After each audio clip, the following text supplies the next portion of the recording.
Assalamualaikum warahmatullahi wabarakatuh.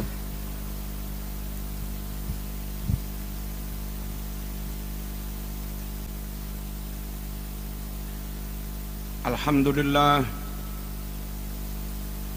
Alhamdulillahi nahmaduhu wa nasta'inuh wa nastahdihi wa nastaghfiruh wa na'udzu bihi min shururi anfusina wa sayyiati a'malina.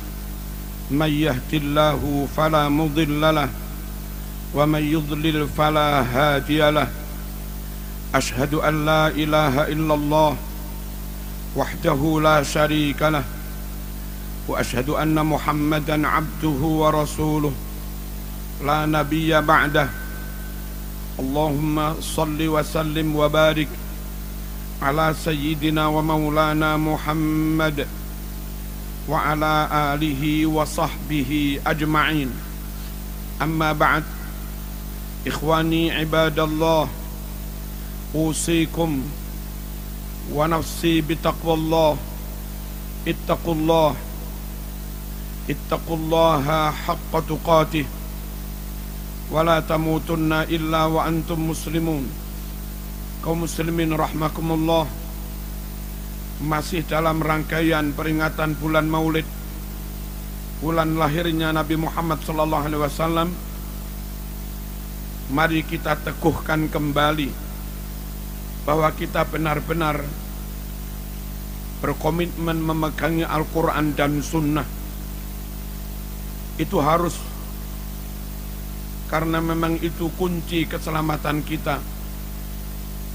Syahadatain, syahadatu tauhid, asyhadu an la ilaha illallah, syahadatul rasul, wa asyhadu anna Muhammadar Rasulullah.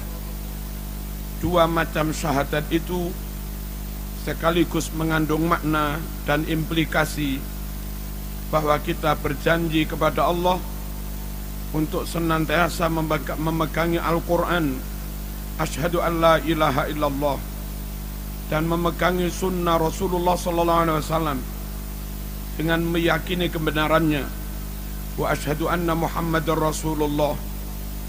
Selanjutnya Allah juga berfirman dalam Al-Quran, ya ayyuhalladzina amanu ati'ullah wa ati'ur rasul. Hai orang yang beriman, taatlah kamu kepada Allah, pegang Al-Quran. Taatlah kamu kepada Rasul, pegang sunnah. Rasulullah sallallahu alaihi wasallam bersabda, sejatinya mentaati Rasul sama saja dengan mentaati Allah Subhanahu wa ta'ala. Man ata'ani faqad ata' Allah wa man asani faqad asallah. Siapa yang mentaati aku, sejatinya dia mentaati Allah Subhanahu wa ta'ala. Siapa yang menentang maksiat padaku, sejatinya dia juga maksiat pada Allah Subhanahu wa ta'ala. Kaum muslimin rahmakumullah, ketika Rasul menyebut al-ghuraba adalah orang-orang yang benar-benar beruntung, bejo, dunia sampai akhirat. Tuba lil ghuraba, beruntung sekali para ghuraba. Sahabat bertanya, wa manil ghuraba ya Rasulullah? Siapa al-ghuraba yang beruntung itu wahai Rasulullah? Nabi bersabda, alladzina yuhyuna ma amatatin nas min sunnati. Al-ghuraba adalah mereka yang berkomitmen menghidupkan sunnahku di saat orang-orang lain meninggalkannya. Kaum muslimin rahmakumullah, lebih lanjut Nabi juga mengatakan, taraktu fikum amrain lan tadillu ma in tamassaktum bihima, kitaballah wa sunnata rasulih. Aku tinggalkan untuk kalian semua dua pusaka. Jikalau kalian benar-benar pegangi dua pusaka itu, maka selamatlah kalian. Kalau tidak, maka celakalah kalian. Apa dua pusaka itu? Kitaballah wa sunnata rasulih. Al-Quran dan sunnah. klaim ngaku-ngaku cinta Rasulullah sallallahu alaihi wasallam tanpa memegangi sunnah adalah kebohongan, klaim kosong. Nabi bersabda, "Man ahabbani falyastanna bi sunnati, wa man ahabbani dakhalal jannah." Siapa yang mencintai aku, maka dia harus senantiasa mengikuti sunnahku.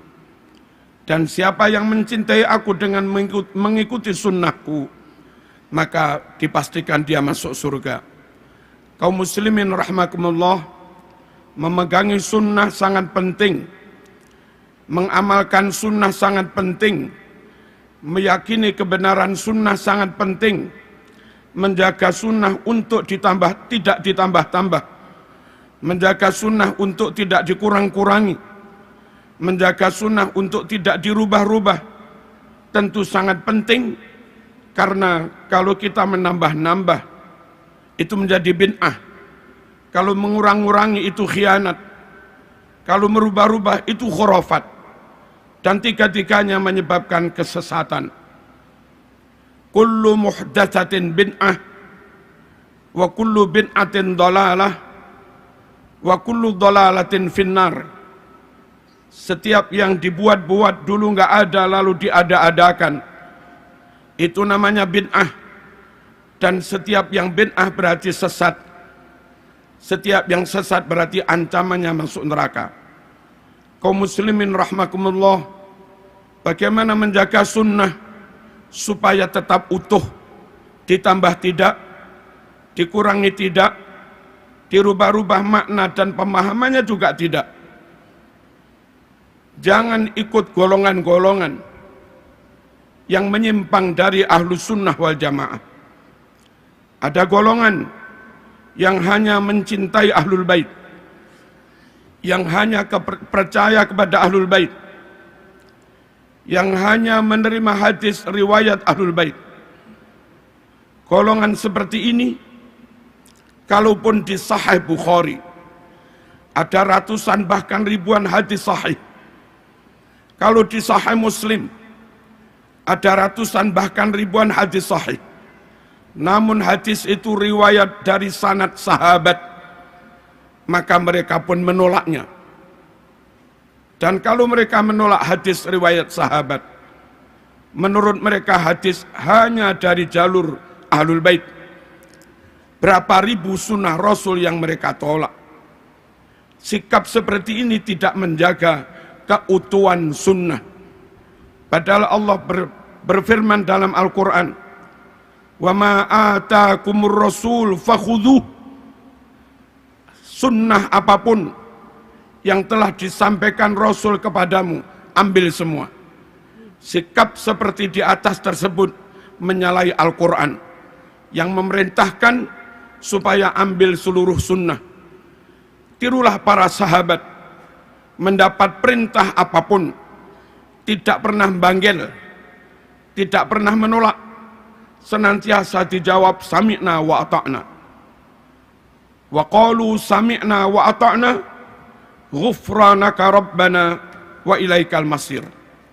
Kaum muslimin rahmakumullah, ada juga golongan yang hanya percaya kepada sahabat. Mereka membenci ahlul bait, mereka menolak ahlul bait, mereka menolak hadis sahih sekalipun kalau itu riwayat ahlul bait. Lagi-lagi golongan seperti ini juga tidak menjaga keutuhan sunnah dengan menolak riwayat-riwayat ahlul bait.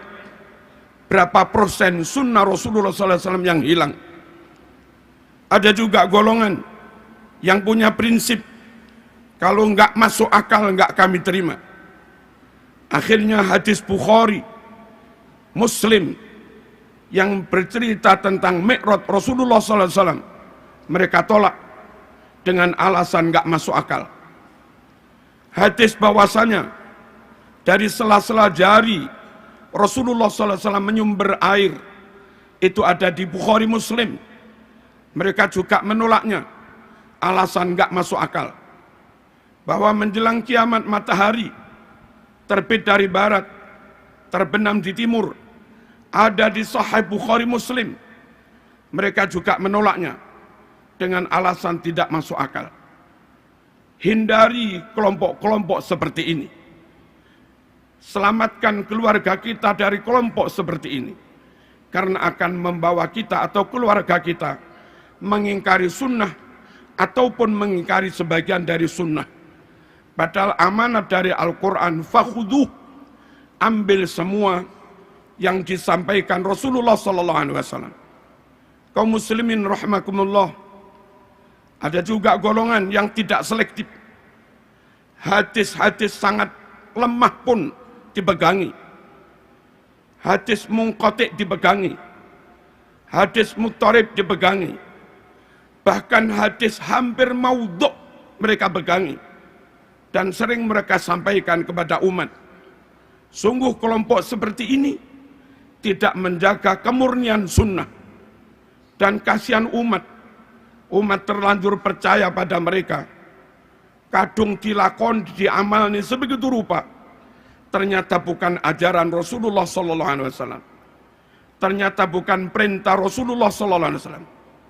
Sementara yang dijanjikan ada pahala, sunnah menurut syarak adalah amalan yang didasarkan pada perintah dan tuntunan Rasulullah SAW.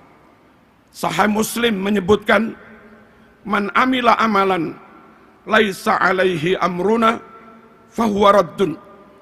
Siapa yang melakukan amalan tidak didasarkan perintah kami, enggak ada tuntunan yang sahih, maka amal itu ditolak. Jamaah, hindari pula kelompok-kelompok yang tidak teliti, tidak selektif, tidak melakukan jarh wa ta'dil, tidak melakukan verifikasi secara ketat terhadap berbagai riwayat, akhirnya terjebak kepada hal-hal yang khurafat yang didasarkan pada riwayat yang maudhu' atau riwayat yang sangat lemah. Ada beberapa contoh. Jumat terakhir di bulan Ramadan ba'da Isya, orang pada sholat 12 rakaat dengan dinamakan sholat raghaib. Katanya bisa menggantikan barangkali ada sholat fardu yang ditinggalkan. Itu hadisnya maudhu', palsu. Ada juga orang yang sholat di malam nisfu Sa'ban. Hadisnya amat sangat lemah. Sholat-sholat sunat. Ada juga yang sholat di hari Jum'ah minggu pertama bulan Rajab dengan maksud menebus dosa setahun. Hadisnya juga amat sangat lemah. Masih banyak ustadz-ustadz ketika maulid berdalil, man azzama maulidi kuntu lahu syafi'an yaumal qiyamah. Hadis itu hampir enggak disebut dalam berbagai kitab sunnah. Kalaupun ada riwayatnya sangat lemah. Mohon kaum muslimin rahimakumullah menyampaikan apapun hati-hati. Mari kita jaga sunnah. Jangan ditambah-tambah. Jangan dikurang-kurang. Jangan dirubah-rubah. Yang tidak sahih, jangan dicampur dengan yang sahih. Kasihan umat. Di samping itu kaum muslimin rahimakumullah, supaya memaknainya tetap benar, nggak menyimpang, serahkan bagaimana memaknai Quran Sunnah kepada para ulama, kepada para kiai. Mereka lah yang mewarisi ilmu dari guru, dari gurunya. Dan mereka lah yang ngaji langsung dengan kitab Bukhari Muslim asli. Bukan hanya itu, mereka juga membekali diri, melengkapi diri dengan ilmu alat. Mereka alim nahwu, mereka alim sorof, mereka alim balaghah, mereka alim mantik, mereka alim usul fikih, mereka mengerti mustalah hadis, mereka mengerti ulumil Quran, mereka mengerti gharaibul alfaz dan yang lain-lain. Yang mana ilmu-ilmu itu sangat penting untuk memastikan kebenaran pemaknaan Quran, pemahamannya, istimbatnya, ataupun penafsirannya. Yang tidak menguasai ilmu-ilmu alat, mohon jangan berani-berani menyentuh, berani menafsirkan Quran. Mungkin lafadznya masih asli, lafadz hadisnya masih asli, tapi ketika orang yang nggak melengkapi diri dengan ilmu alat dan nggak berguru, lalu menafsiri, lafadznya asli, namun maknanya menyimpang dari ajaran Rasulullah SAW, dan itu juga khurafat. Dan bagi orang awam kita yang awam ini, kaum muslimin, hati-hati memilih guru, hati-hati memondokkan anak, hati-hati memilih lembaga untuk anak-anak kita. Sekiranya terindikasi non ahlus sunnah wal jamaah, atau ngaku-ngaku ahlus sunnah tapi tidak benar-benar alim, mohon dihindari supaya anak-anak kita tidak mendapatkan riwayat yang salah, tidak mendapatkan ajaran yang salah, tidak mendapatkan ajaran yang ditambah-tambah. Penutup, Nabi berdoa, Allahumma arham khulafai, ya Allah rahmatilah para generasi penerusku. Sahabat bertanya, wa man khulafauka ya Rasulullah, siapa generasi penerusmu hai Rasulullah? Nabi bersabda, alladzina yarwuna ahadisi, yaitu mereka-mereka yang menyebarkan, menyampaikan sunnah-sunnahku. Semoga sekelumit khutbah ini membuat kita semakin komitmen memegang Al-Quran dan sunnah, dan itulah kunci keselamatan kita, juga keluarga kita. Ya ayyuhalladzina amanu qu anfusakum wa ahlikum naro. Hai orang-orang yang beriman, jaga dirimu, keluargamu, jangan sampai mereka masuk neraka. Bismillahirrahmanirrahim. Wal asri innal insana lafi khusr illa alladzina amanu wa amilus solihat wa tawasaw bil haqq wa tawasaw bis sabr.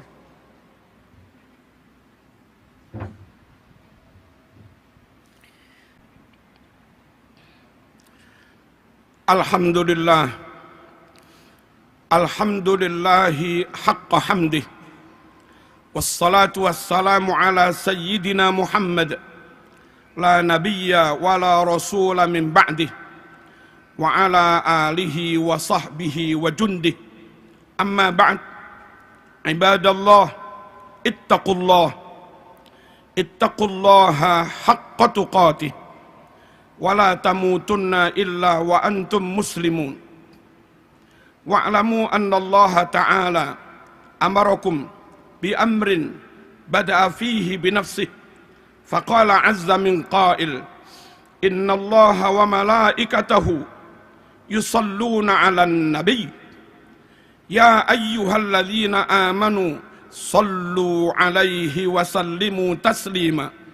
Allahumma salli wa sallim wa barik ala sayyidina Muhammad wa ala alihi wa sahbihi ajma'in.